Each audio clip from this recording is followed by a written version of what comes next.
Hey guys, thank you so much for clicking onto the Cool Comics YouTube channel, and today we have a pretty exciting video because a lot of you guys have been commenting to this, and that is how I make my comics. So I'm super excited to show you all. It's actually a pretty simple process, but in my opinion there's 2 or more ways to do it, so we'll be diving into all that today. So stay tuned and let's get this. Okay, so the first thing you guys are going to want to do is to grab a stapler. I just have this small one that I sometimes use. There's also a big one you can use as well, but you also want to snap it back into this way because that's how I make my modern comics, is with it fully extended. I think for most staplers you can do this. I did it on the small one and the big one.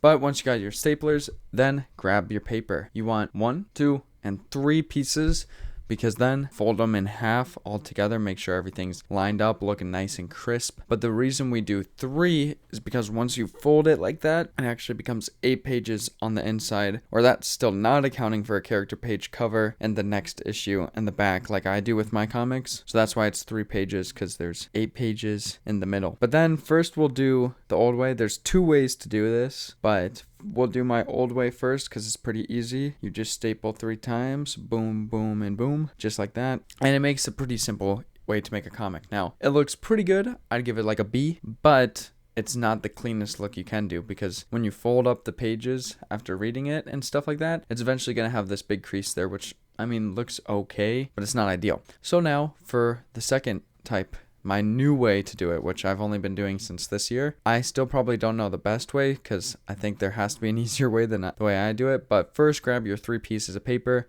Again, you want to fold them in half, but this time we'll start in the middle where that crease is, because that's where we're going to try to staple through. And this is when you have your extended stapler. And so for me, I try to like press the paper in while stapling, but like the staple never punctures through. I don't know why, and I can't obviously do it downward because that would then staple into the table. So if someone knows a better way, let me know, because I've actually hurt my fingers several times doing it this way, but it's for the love of the game, baby.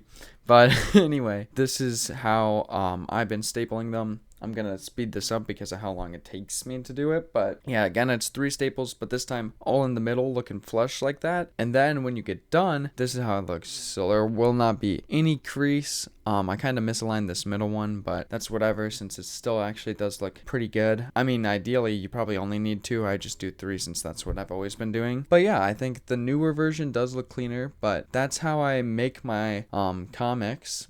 If you want a video on how I draw my comics, I'd love to explain that too. The inside with the character pages, how I do my covers and issues, all that. I will definitely make a video on that, how to draw a comic. But let's get to the outro.